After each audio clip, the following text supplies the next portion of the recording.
Thank you. So I can get a little idea of who all we have. How many of you here are undergrads? Great. How many of you are grad students? And then how many are from the community? Outstanding. So it looks like, first of all, I'm incredibly honored to be here. And it looks like I've been in most of your shoes. So hopefully today you'll be able to take away some kernels. Because as you mentioned, I was an undergrad student here a long time ago. I won't say exactly how long. I was also an MS&E student. And that actually was not all that long ago. I got my MS&E degree just about 4 years ago. I actually took this class. I took it one class for credit, one credit, and then I just kept taking it because I loved it. And after every one of the talks, I took away one kernel of information that was of value to me. And if I've done my job right, you'll be able to take away one or two things. And I also hope that perhaps one or two or more of you will actually completely change the way you think about your life and your career. And that's really what today's talk is about. It's about an entrepreneurial mindset, which of course that's what these talks are about, but it's as applying it towards you. So whether you're a student, set aside your class studies, set aside what you thought you were going to do. Whether or not, if you're a professional out in the field, set aside that. Today it's about actually you and how might you think differently in an entrepreneurial way about your life. So I'll give a short summary. I'm going to be giving sort of a storyline, if you will, of my life, but then as how it might play out for you. So I'll give just kind of a high-level overview. The journey starts as an undergrad here. While I was here at Stanford, I competed in 3 Olympics. The first one was here. After that, I graduated. But in the sport of luge, and I'll cover what that is. Started working in television, and then kind of moved along through my life. Was a pilot and a mom, and was a director at JetBlue in a variety of different jobs. Came back to Stanford. Was the head of talent, and I'll cover a little bit about that, and then now as the president of JetBlue Technology Ventures. Now that looks like a really winding journey. And if I realized back when I was an undergrad that I'd end up where I am now, it wouldn't make sense. But actually this journey was incredibly purposeful. And it starts with my first theme. Now he mentioned that my life came in 3s. I actually have 5 for you today. And the first tenet really that kind of guided my life is you have to have a dream for a dream to come true. People talk about dreams coming true, but have you ever stopped and thought about what are your dreams? And a lot of people, sure they have, some thoughts and such, but they typically hold themselves back because, well, I can't do that, I don't have enough money, or I'm afraid I'll fail. I want you to stop for 1 second right now and think, if you were 100% guaranteed to succeed, what would you do with your life?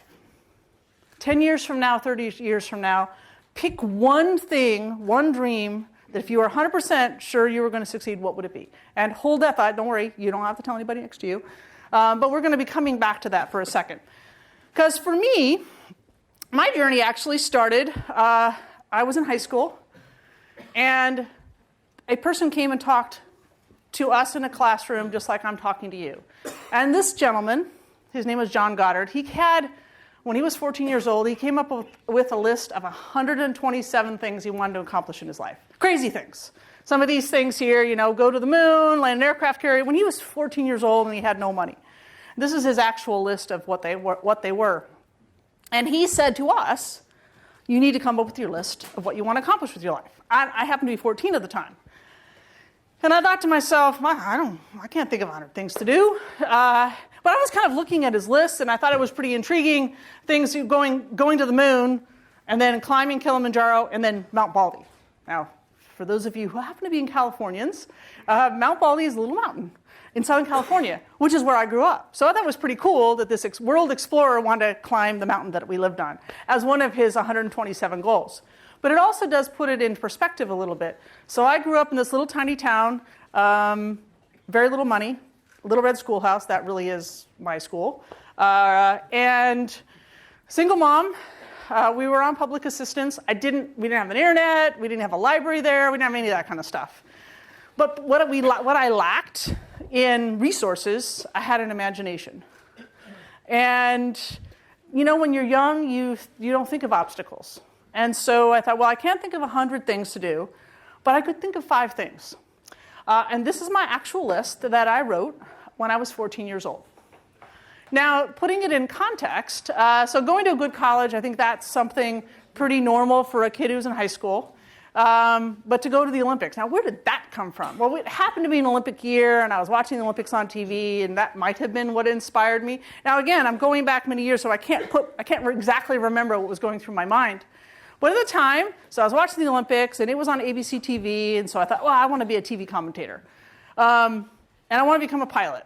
And I didn't even know anybody who was a pilot. My mom was a school teacher, and she used to bring us to the local airport, and we used to watch airplanes take off and land. And so I assume that is how come I wrote that down. Now, for those of you who are parents, or someday will be parents, think about exposing your kids. So I don't know if I would be here today if my mom hadn't brought us to the airport so I could watch airplanes take off and land. But I wrote that down, and I wrote build a log cabin. So the only ones that even seemed remotely reasonable was the first one and the last one, because I live in the mountains and everybody lived in a log cabin. So what about this stuff in the middle, and how did I get from one thing to the next? Well, the college part was fairly straightforward, writing essays and doing all of that, and I was very, very fortunate to get in here at Stanford. My parents didn't think that I could. We weren't going to be able to afford it, and the other part of it was they were from Cal. They both. And so did my brother. He went to Cal too. So I was the black sheep in the family, came here. But this is where the part of my journey is. So I mentioned you have to have a dream. So I, checked off the box. I went to a good college. But this is the next part of one of the life lessons. And I got it very, very early. And that is to be what I call a T person. And what a T person is to become very, very good in something. Something that can be transferable. Something that that you can take that skill and transfer it over to something else. So when I was writing my college essays, I was actually pretty darn good at writing. And I had this crazy dream, and I kept thinking about it, about being in the Olympics. Now, I wasn't a great athlete. I was an okay athlete. I was in track and swimming in high school, and I played field hockey, and I hoped to get a scholarship, and ultimately did end up with a scholarship here, but it wasn't something I was going to go to the Olympics in. And so would I really be in the Olympics? But it was in the back of my mind for about 4 years after I wrote those goals. I still was in the back of my mind, I want to be in the Olympics. So I was fascinated. And the next year, the Olympics, as they come every 4 years, was on, and I was thinking about it. And lo and behold, there was a magazine article to be a torchbearer for the 1980 Olympics in Lake Placid. And I thought to myself, well, I don't know if I can be an Olympian. But I could be an Olympic torchbearer, and they were picking one person from every state. So there was going to be 50 torchbearers, and you had to write an essay. And I was from California. And I thought to myself, what are the chances that I could be the one person picked from California as well? If I don't try, I won't get it. You're never going to win a lottery if you don't enter. And I thought to myself, I'm really good at writing. So I can take the same college essay that I used to get into Stanford, rearrange it a little bit, and apply to be Olympic torchbearer. And it worked. So that was my first exposure to becoming a T person. So I came here my freshman year. I stopped out winter quarter, the first of many times I stopped out at Stanford, and I went to Lake Placid as an Olympic torchbearer. So there I am at 18 years old in Lake Placid. This is the opening ceremonies. And yes, I watched all of Eric Heiden's competitions, and I was a hockey player, field hockey player. And one of my fellow torchbearers said, hey, let's go. You know how to play hockey. Why don't you come watch the hockey games? The U.S. is going to get smashed, but let's go anyway. I said, I've never seen an ice hockey game. My very first one ever was USA-Russia. So while I was there, I had stopped out for winter quarter. So when the Olympics ended, I had nothing to do and no money to do it with. And I didn't have to be back here till the end of March, and the Olympics ended in February. And thinking about that goal I had in my mind of should I check off that I had been to the Olympics? Well, there was a sport that I saw called luge. And I thought, they had a beginner's camp. It was only $8. Even I could afford it. And this is another one of those things of just taking those risks and just going for it. So I decided to apply for the camp and started competing in the sport of luge. Now, in case some of you don't know what this is kind of like a little flexible flyer going down a hill, except going really, really, really fast. And it looks crazy. But people who are crazy and daredevils do not do well in this sport. Now, thinking about this in life as well, if you're completely and totally crazy and you don't put thought and precision into what you're doing, you'll not succeed. So this was one of those metaphors for me, and metaphors in life, was to think about, could I be precise? I thought I could be precise. Could I be planful? Yes. The other piece of this little sled, there are no shock absorbers on the sled. None. The shock absorber is your human body. And if you're stiff, the sled will dig into the ice and you go slow. So this is truly, truly the sports metaphor for all you have to fear is fear itself. Because if you're stiff, the sled won't steer. And if you can't steer, you crash. So the idea was to be completely and totally relaxed, managing and being in precision while riding the sled. I say that this is one of the most purposeful ways for me as I grew up of learning how to really relax. Now, let's face it. I was getting ready for today's talk. Was I nervous? Yes. But I thought to myself, just relax. When you relax, you speak better. So whether you're in class, it's very much about being relaxed. So in case you have never seen the sport, I called up one of the team athletes. They're over in Europe right now. And because when I was competing, we didn't have GoPro cameras, but they do now. And at St. Moritz, or teams in St. Moritz, and I asked him to mount a camera on his helmet. So this is an actual ride in St. Moritz. It's about a minute. I will let you watch. Notice how close the walls are. And yes, you have to steer or else you'll hit it. At this point, he's going about 40 miles an hour and just peeking just over his toes to see where he's going. Speed is increasing, is about 60 miles an hour at this point. And the G-forces are starting to hit. So his head will be pulled back to the ice as he's zooming down the track. It starts to breathe a little bit heavy right at this point. The sound doesn't pick it up, but you'll watch as he's coming around the turns, he's actually moving his feet because he is very much steering the sled. It is more steerable than a car. Coming down or almost down to the finish, at this point he's reaching about 85 miles an hour.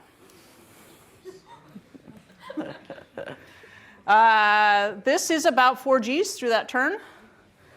And the track now starts to move uphill. So you can see he's starting to sit up. He's crossed the finish line. And just put your feet down and stop. So there you go. That is the sport of luge. So I'll talk a little bit about lesson number 3. And I'm going to unpack this sentence that we have here. I start off with take risks. If you know they'll pay off, they will. Now, if you say that all together, it might sound like take risks, but only if you know they'll pay off. That's not what I'm actually saying here. First of all, it is to take risks. So I'm going to talk about that for a second. Some of you may have heard, particularly the women in the audience, that men tend to will apply to a job if they're 60% qualified. That's the stats. You may have heard these. There's various studies on this. Women mostly wait until they're 100% qualified. Why is the difference? A lot of different reasons and a lot of different studies, but a lot of it is women tend to take less risks, tend to have less confidence, tend to think, and also tend to follow the rules a little more. Rules say, these are the minimums, you need to do. But in the end of the day, it gets back to you just need to take the risk and step out there. And this is the next part of the sentence. Once you put yourself out there, if you believe that you will pay off, others will believe in you too. You exude that confidence. And that multiplies your chances of it paying off. So I didn't know starting luge that I would end up in the Olympics. It did. It just had the confidence and just displayed the confidence, and the coaches helped. In fact, I went over to Germany right after, so it was my freshman year. I did the sport. It was a 2-week beginner's camp. Came back to school, and I said, well, if I'm going to get good, I have to go to Germany, because the Americans weren't very good at the time.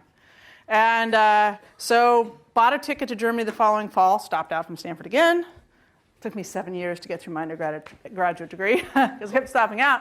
I showed up in Germany and didn't know a whole lot of German. I tried to explain that I was just a beginner, but they figured I came all the way from the US, so I must be good. One of the best in America. I didn't even know who one of the best in America was. So they put me in with the German national team, and I proceeded to crash. I only had 2 weeks in the sport. I obviously figured it out pretty quickly. I crashed 52 times in a row. No, you don't get too hurt in the sport. It does look crazy, but if you, when you crash, you actually only fall this far off because the sled is that close to the ice, even with the centrifugal force.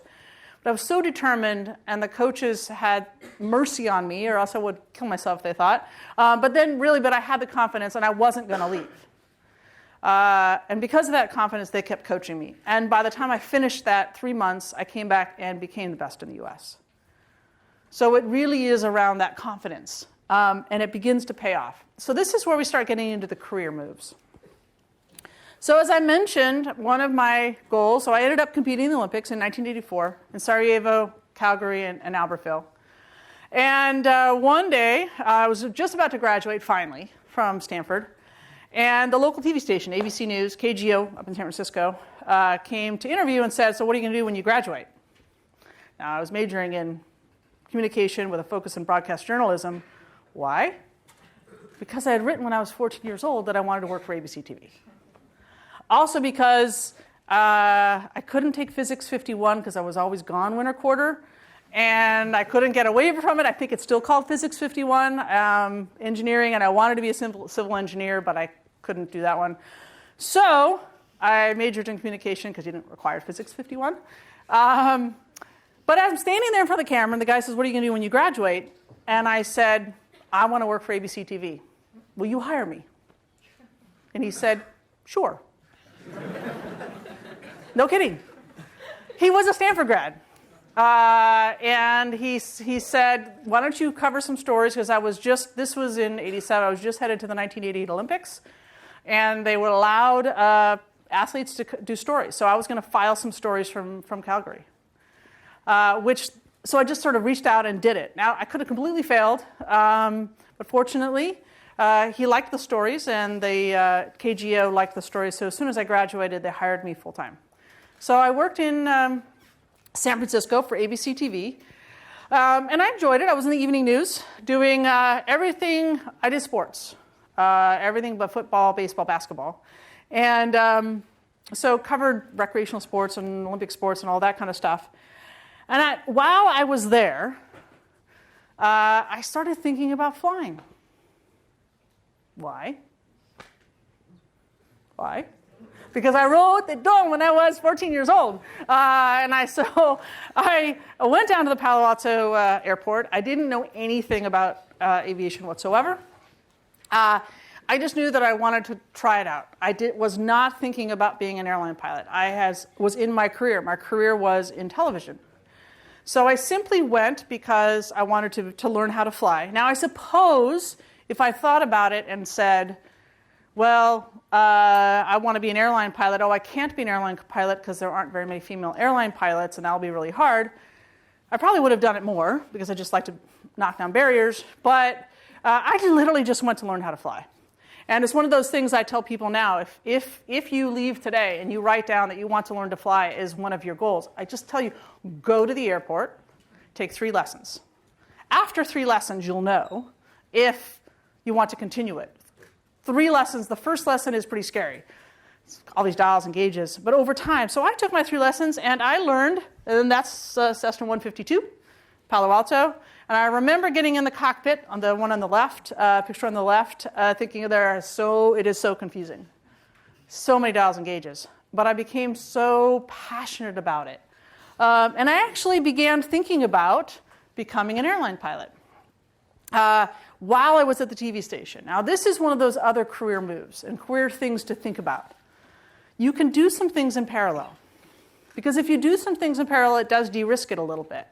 So I was working at the TV station while I was building my hours. It takes a long time to build the hours to become an airline pilot, and you don't make much money. And so a great way was to do it in parallel. So I was doing corporate flying here in the Bay Area while I was working at the TV station. A couple of years went by, and I got a phone call. It was a Saturday. And I was teaching some students that Saturday, and the news director, the same guy who'd hired me, called and said, "I need you to come in to do a story." It was going to be a slow news day, and I was going to have to cancel all of my students. So I thought about it, and I said, "Look, I was going to make like $100 for teaching that day, or $500 to do the story, the evening news," and I said no. The reason I said no is because of the passion. I realized at that moment that my passion was around aviation. And I firmly believe that you need to follow your heart. So that is when I continued, and I decided I would strive to be an airline pilot. I applied to United at the time and eventually was hired. I'll cover that. I had a very standard airline pilot job. I worked in San Francisco, flew 727s, 737s, 777s over the course of 13 years, and I loved flying. Absolutely loved flying. Towards the end of my career at United, I was a 737 captain, pretty senior, had a great schedule, making decent money. I had reached the pinnacle of aviation. But not unlike when I was a TV reporter, I started thinking, where's my passion? And I started thinking, well, I love the job, but this is that fourth lesson that I have for you to think about. When you get hired somewhere, think about the company and think about the culture. Does it match who you are? And for me, I loved aviation, and I decided this is where I belonged.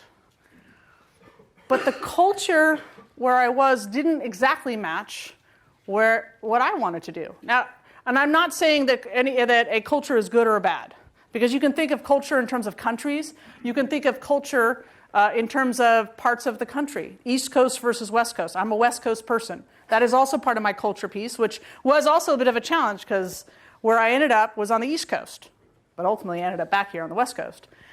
So culture, I'm not saying that where I was at United was bad and where I ended up was good. It's just very different. And so I decided to take this move. Crazy as it would be, there was a startup. I wanted to work for a startup. It was JetBlue in 2003. It's called JetWho, really, especially if you're on the West Coast. And it's still not all that big here on the West Coast. This is the route structure. I think there's like 10 cities there.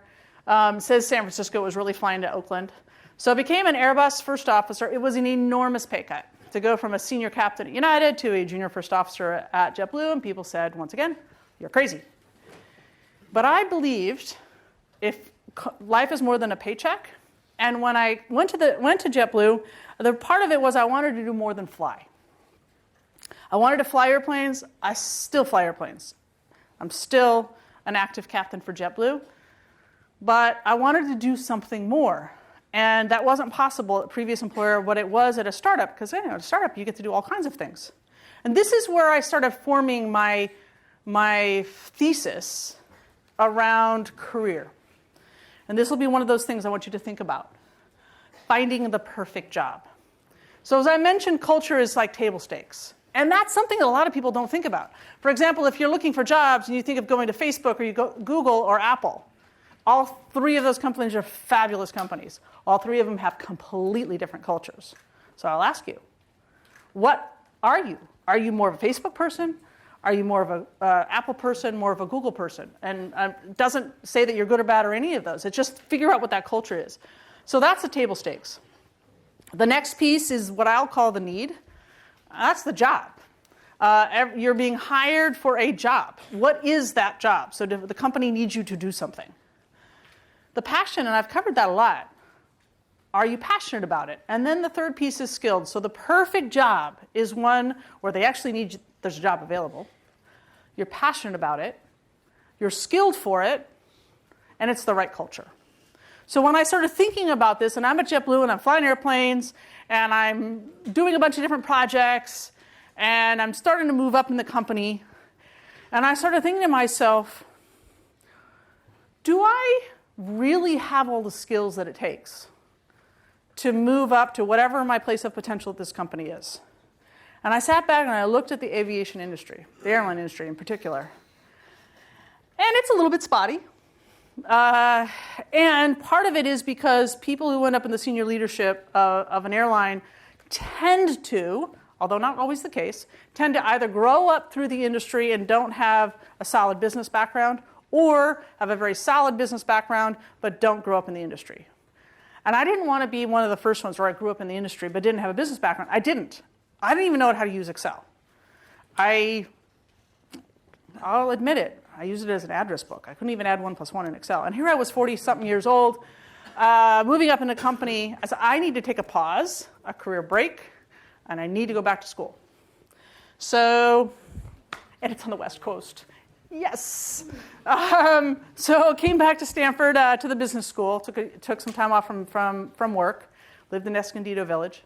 And this is where I said, okay, what are all the skills that I need to move up to be an airline executive? And those are all the classes that I took, and then some. I took this one, and as that when I finished, that was in 2007. I was still learning and I was still connecting, and so I decided to stay connected to Stanford and do the MS&E program through SCPD. So I took, and that little known fact, you can actually do it. You have 5 years to finish your degree. So I didn't need another degree, but I did it because I wanted to keep learning. The technology was changing so fast, and it was a way to stay connected. So I actually graduated here in 2012 in MS&E. Returned back to JetBlue and moved into a variety of different roles. And this is where, in the end, this is my fifth lesson, something to think about. Because if you truly love what you do, you never work a day in your life. And right now, I don't believe I'm working. And where I've ended up over the course, when I went back, I used that T philosophy. I said to myself, what do I really want to do while I'm at JetBlue? Well, I want to help people. I want to make a difference. I want to expand the culture. I want to keep JetBlue the amazing company that it is with the innovation. And somehow, I want to be on the West Coast, which that was the part that was going to be impossible because it's an East Coast airline. I did spend a lot of time. I worked in a variety of departments. I worked in the call center, which was in Salt Lake, which is kind of West Coast, and then was the head of talent. And then I'm coming back to my whole piece. Everything was working great. I was running, like I said, we hired over 12,000 people. I was hiring pilots, executives, building leadership programs, making a difference in people's lives, except I was still on the East Coast. But I was commuting from here, so I would I'd leave on Sunday evening, work in New York, come back. And my husband said, honey, how can't we get JetBlue to move to the West Coast? I said, no, it's an East Coast airline. But I kept coming up with these innovative ideas and such, and that's when JetBlue decided wanted to build a venture capital unit. And it was interesting because actually it was the leadership, the head of our CIO, who I had hired him and helped him build his strategy and such for his team. So he came to me and said, I need to build a strategy for a venture unit. And I thought to myself, oh man, that would be great, but I didn't say anything. But ultimately, they came back and asked if I would do it. And the question people would say, well, I actually don't have any background in venture. But this is where that T part is. What I do have a background in is talent. And in the end of the day, early stage investing is all about the talent. So I'll take an absolutely fabulous, talented team with a mediocre business plan over an amazing business plan and mediocre talent. And so in the end, we started our venture unit out here in January of this year. And I have a managing director who has a background in venture. So we have an awesome team. And that's where I am now. So this gives the kind of that journey and that high-level picture going from undergraduate to here using those 5 principles. Oh, this is the website. You guys can check it out. Checked off the goals. Went to a good college, went to the Olympics, worked for ABC TV, became a pilot. I have to leave something for retirement. So I have not built the log cabin, but we do have a place in Utah, and I do plan to build my log cabin. My husband says, but log cabins aren't energy efficient and all that. I said, yeah, but it was a goal I wrote when I was 14 years old, and I'm going to get a goal. So, in summary, and then I will hand it over for questions. These are the things, and I hope that today you walk away, make a list, and assume that there are no obstacles. What would you accomplish in your life in 30 years? Let's make that list. Think about the T person. What are you really, really good at? When I was called to go out to Salt Lake to help work in the call center, I was going to be a director at where you call one in here JetBlue. That's the call center. So I was going to be a director in a call center over reservations. And I didn't know anything about running a call center, and I didn't know anything about reservations. But why was I asked for the job? It's because I was good at strategy planning and projects. That was my base T thing, which strategy planning and projects are things that you can do anywhere. So that became my T. What is yours? What are you good at? Are you good at analytics? Are you good at writing? Are you good at strategy? What are you good at that is transferable? So think about those. Take risks. And once you take the risk, you've already jumped out of the airplane. You can't climb back in again. Be confident about it. Be confident that the parachute's going to come out. Take risks. Others will believe in you. When you're applying for those jobs, do not get holding handcuffs. Culture matters. And if you love what you do, you'll never work a day in your life. So with that, I think we have time for questions. Open up to anybody. Thanks.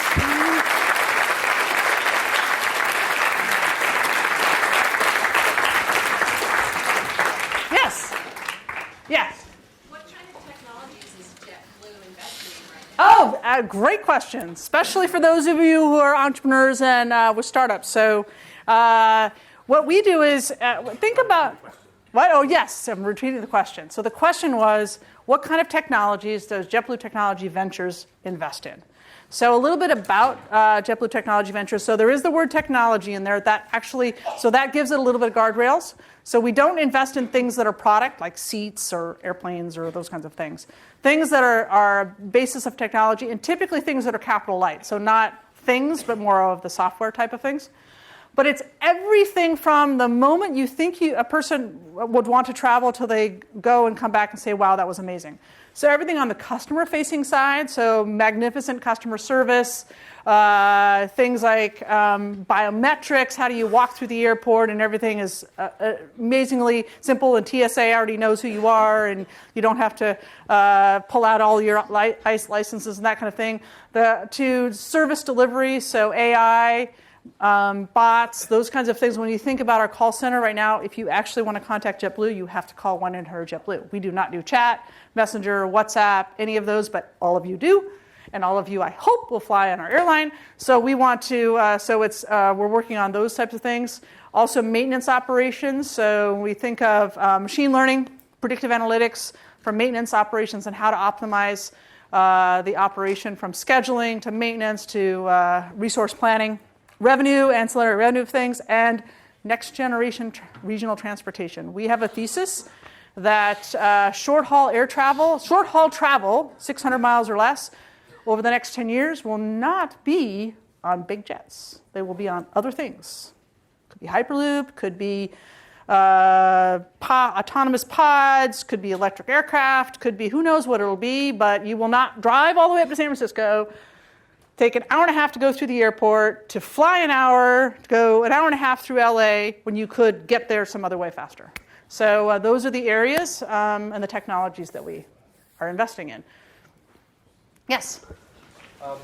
How do you apply for your firm? How do you apply for a firm? Oh, I like your style.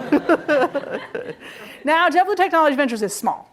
But we do hire, so we have a team of 7 people. We have associates and analysts. and you go to our website and apply. We actually have an open position as associates and analysts. So how do you get? Oh, I thought you wanted a job. Okay, but I actually like the fact you have a better chance of us investing in you than hiring you, because we are investing in a lot more companies and we have a small team. So you just go to our website and you can send the information. It says right on there how to do it. And we actually run incubators and programs like that too. But actually my team reads every single one of those emails, because we're actually the only corporate venture firm in the travel and hospitality space. So we're getting a lot. We've actually seen over 800 startups so far this year.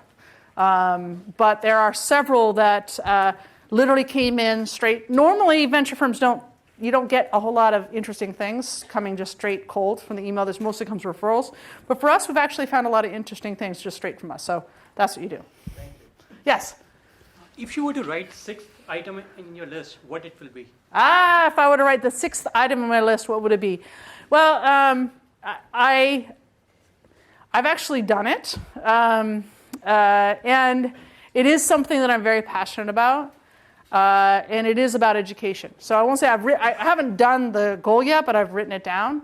And it is, without getting too deep into it, because I someday hope to do a startup in this, but is transforming higher education for people of limited means. Not of all the folks coming here to Stanford, you'll always go to Stanford, but think about the 32 million Americans who have some college and no degree, 40 years old, never have a chance. There are people, my husband was a firefighter, didn't have a college degree, but he had a lot of college. And it's how do you help those type of people get across the finish line?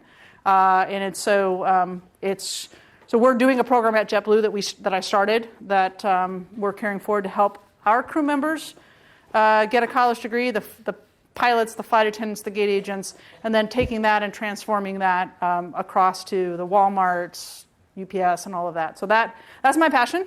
And we've started it at JetBlue, and then we'll see where it goes from there. And then I want to build a little cabin and retire. Would I invest in what was the question? Will you invest in David Needle? With JetBlue Technology Ventures. So David is an amazing entrepreneur. And he does amazing things. So he created the foundation of the culture of our company, and he's doing it again at Azul. And whatever his next company is, too. I mean, I think people who are entrepreneurs in that early stage do amazing things. Now, would JetBlue Technology Ventures? Probably not, in the sense that it wouldn't be a technology. But if David came up, actually in between, before he started JetBlue, when he was at Southwest, he left Southwest and then came to JetBlue, he actually created a software firm, which if JetBlue Technology Ventures existed then, we would have invested in that. So yeah, I mean, if he has a technology, he's an amazing guy. Oh, hi, David. I didn't know. Yeah. So you were pretty faithful to your goals that you had when you were 14, but did you ever have any goals that popped up later on in life that you might have had to choose between the earlier ones? Oh, did I have, the question was I was pretty faithful to my goals. In the end of the day, they were dreams of a 14-year-old, so it wasn't, I look back in retrospect, it did sort of guide, it was sort of like a North Star for me. But in the end of the day, I wasn't overly specific on some of them. And once I got going on things, I started setting mini goals and all that kind of stuff. And it's often in retrospect that I'll say, I didn't realize that I actually followed it. And then part of it, too, when you think of I actually accomplished, I don't have the list there anymore, 4 of the 5 by the time I was 30. And so people would say, well, why didn't you restart it? So there was part of me, and that was that move over to JetBlue, was to do something different. So, I said some private ones and such, yeah. In the back. What's the case for JetBlue investing in companies as opposed to just being a customer of small companies or buying them outright? Good. Why do you need to take a minority stake? Oh, great question. So there's a whole lot of reasons. It was actually very purposeful. Well, repeating the question. So the question is, why are we doing investing and taking minority stakes, not like buying whole companies or anything like that? And why not just be a customer of them? Well, the way we look at, so JetBlue is very innovative, in part because of David. So if David's still watching. David too. Okay. Very innovative. But what is next? You know, we were the first to have live TV, first to have broadband Wi-Fi. What is next? So the things that are coming next are coming fast and furious and are coming at the very early stage, often before JetBlue is ready to be a customer. In fact, most of the companies that we will likely be investing in, there's a few that we're investing in that we're doing proof of concepts with and that will roll out within a year with JetBlue. But a lot of them are 2 to 5 years out. And so for us to have invest in them at the early stage, it helps us learn, helps us as an airline learn about blockchain, learn about AI, machine learning. When I talk about those things back at JetBlue now, they wouldn't know what it is. But now, over the course of a year ago, they wouldn't know. But now they do. So it's a way of staying, just like me staying connected to Stanford through doing the MS&E program, it's a way for JetBlue to stay connected. And once JetBlue applies their wonderful brand to a company, whether it's JetBlue or JetBlue Technology Ventures, typically the company gets a big boost, whether it's other customers, they get media, whatever, their valuation goes up. And we ought to actually get something out of that valuation. The last reason that we're doing it is because JetBlue's an airline. Right now, we run an airline. But will we always? What will JetBlue be in 10 to 30 years from now? Will it always be a 5%? So there's, in the US, 100% of the airline traffic. There's 4 airlines, each controlling 20%. United, American, Delta, Southwest. We're one of the, we have 5%. Will we always be 5%? Maybe. But what if we're something more? When you think about it, what was Walt Disney many years ago? It was a mouse in a movie. What is Walt Disney now? So this is a way for JetBlue to expand its brand and start playing in a broader area without impacting Mothership too much. Hope that answered your question. Yes, you're in the white shirt. Yeah, so you're talking about JetBlue Ventures looking about capital light things like software, but at the same time looking at what the future of transportation is. Aren't those a little bit, contradictory in a sense? So, Hyperloop is an innovative technology. Yeah, we're not going to invest in Hyperloop. Right, but like But hardware is yes.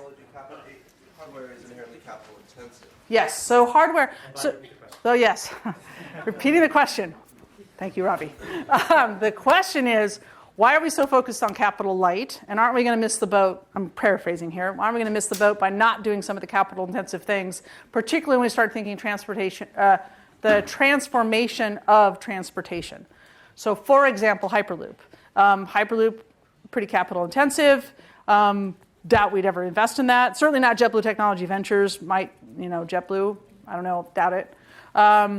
But we're very much part of the conversation. Why we're here. I mean, our office is here in Silicon Valley. I know Hyperloop's down south and actually distributed in many ways. But we are very much part of the conversation and often will advise. So we are talking with companies who aviation is not like the hotel or taxi industry. It's very difficult to come in and disrupt it like Uber did for taxis or Airbnb did for hotels. We're very regulated. It takes a lot of specialty knowledge. And so while we might not invest in companies, we certainly could have a seat at the table in terms of advising. And that in of itself gives us a lot of knowledge back to JetBlue. So we're very actively talking to a variety of companies that are still hardware heavy. We wouldn't necessarily invest. Yeah? What would you say distinguishes JetBlue from the other airlines? What distinguishes JetBlue from the other airlines? You probably haven't flown JetBlue, have you? I think that for us, it's a different airline. It's a different kind of experience. So I encourage you to try it. I don't want to be an advertisement necessarily for the company, but it is working for JetBlue. I mean, have worked at different airlines, right? It's just different. And customers tend to like it. So, yes. So you, when you were at Stanford as an undergrad, you took opportunities elsewhere when they come up, like going to Germany. Is that something you encourage if you are an undergrad and have a certain opportunity, like an entrepreneurial one or sports-related, or something that requires you to take a pause in your... I absolutely, positively... Keep forgetting to repeat the questions. So the question was, do I encourage people to follow a non-traditional path and not necessarily complete your degree in 4 years? Okay, so I'm talking to Stanford audience and probably Stanford administrators watching me, but I'm just going to say it. I absolutely positively encourage you to take a stop out. I think Stanford is as lenient about stop outs now as they were when I was here in undergrad. It has completely changed how I looked at things. Now, I was traveling in Europe, and I was stopping out from Stanford in the middle of how Europe, I mean, you think of the time from 1980 when I came here to when I graduated in 1987, and then into 89. What was happening in Europe, Eastern Europe, Russia? I was living that. I watched the wall come down. Those are those things that I would have never had those opportunities, and it's completely changed how I think about things. So whether it's an opportunity, my daughter is looking at internships and might take a year to go or overseas. Take an overseas, do the Stanford Overseas Program. If you absolutely positively have to graduate within the 4 years, then do one of the overseas programs. But I highly encourage you to take a year off or a semester off. Go do a job. It so changes how you think about your studies. Completely change. And I guarantee you when you come back from however long you took, you'll take a different class than what your class load would have been had you not left. Yes? Kennedy. Oh, hey.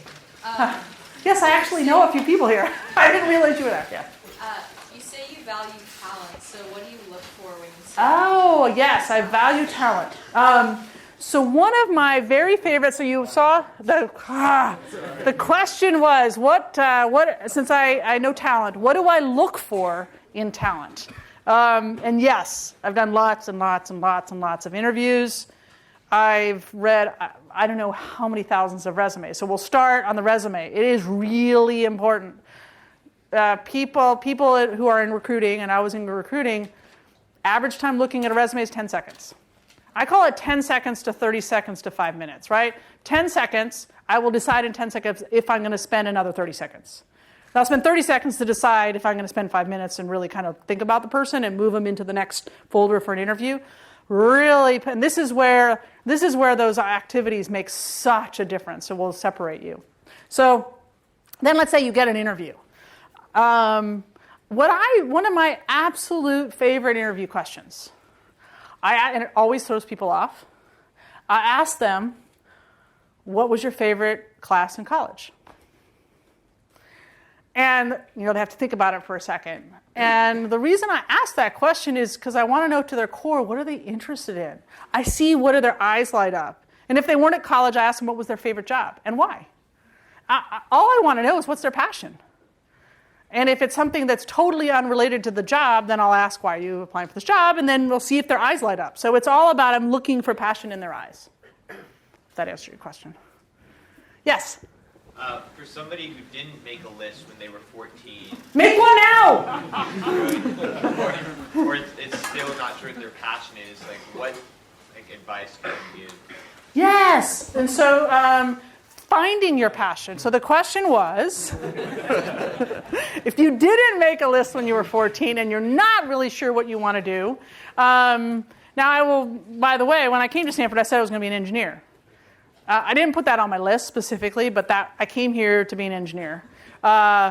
And it took me 30 years later to come back to be the engineer. But this is where just exposing yourself to so many things. So this is where I'm going back to, why did I have being a pilot on my list? It's because my mom had exposed me to small aircraft flying at a local airport in Ontario. And so expose yourself. Go take take classes that you never thought you would even like. Go do an internship. Just explore. Yeah, but find and think back to yourself. I mean, you're not 14. You're something more than 14. So you have a little bit of life experience behind you. Think back in your life, going backwards. What are those times in your life that you had pure joy? What were you doing? Somebody had asked me that when I was trying to decide whether I would take the job. I was working in Salt Lake, running the call center, lived in Park City. My daughter was going to high school there. It was amazing. I was actually living and working in the same state. What a concept. And I got a call for a promotion back to New York. It was to be the head of talent. And I didn't want to go back to New York. And so I put a lot of thought. I said, well, what am I really, really, really passionate about? And I did have those I went back and I thought about my life, and the times that I was most happy was when I was helping other people achieve their goals. Whether it was recruiting for luge, luge and bobsled, 2 sports that I did a lot of, and recruited about 1,500 athletes to the sports. 10 of them became Olympians. 5 of them won Olympic medals. I'm far more proud of that than I am of being an Olympian myself. And so that was recruiting. And I just realized there were several other times that I did that type of stuff. That was something that I really loved doing, and so that was why I chose to take that job. Yes? So I really enjoyed your talk. I wrote a list of my own when I was 16. I'm getting closer and closer. Yes! Can you give us one of the things so this is somebody who wrote a list when she was 16. Give us one thing that was on that list. Become an astronaut. Become an astronaut! Yes! But I'm Australian, so I have to become a citizen first. So. Well, so she wanted to be an astronaut, and I just a very short segue to that, and I could connect you with this person. So remember I said I was recruiting. I was recruiting athletes, and I was recruiting athletes here at Stanford for luge, and I recruited a track athlete, and he was really, really good. And he said to me, I want to become an Olympian, and I also want to become an astronaut. And ultimately, he had to choose between the sports. So between the two, he quit luge, and he disappeared for a while. And then about 4 years later, some guy in a black suit and glasses and everything says, "Do you know Scott Parzynski?" And I said, "Yes." And I'm thinking, "Who are you?" And he says, "I have some background questions." He was doing a background check, top security clearance on Scott Parzynski, who ultimately became an astronaut. He's done quite a few moonwalks. He just retired from being an astronaut. And so I'll be happy to connect you up with Scott Parzynski, who is a Stanford student and an astronaut. Well, so there you go. Actually, my question was... I'm recruiting for them. Even better. I was actually wondering whether you would be willing to meet up with me for a meal sometime and talk more, because I found it totally invaluable. Very good, very good. So we'll catch up afterwards. So the question was if I could do some mentoring. We'll catch up afterwards. I think we have time for maybe one more question. Yes? Personal question. What do you think of the Air Control Center in the U.S. versus Canada? So the question is, what do I think of air traffic control in the U.S. versus Canada? Well, I'll put so from the economic perspective being... the technology. I don't know enough about the technology of the air traffic control in Canada. I do know that there's a lot of fees so airlines don't like going across Canada, so we'll avoid it. But I do know it's more efficient. It's much more efficient, so they probably run it better. I just don't know the details of it. I do know that the U.S. Air traffic control system is definitely in need of an overhaul, and they've been working on it for a long time. So I think with that, we're coming to the close. So thank you very much.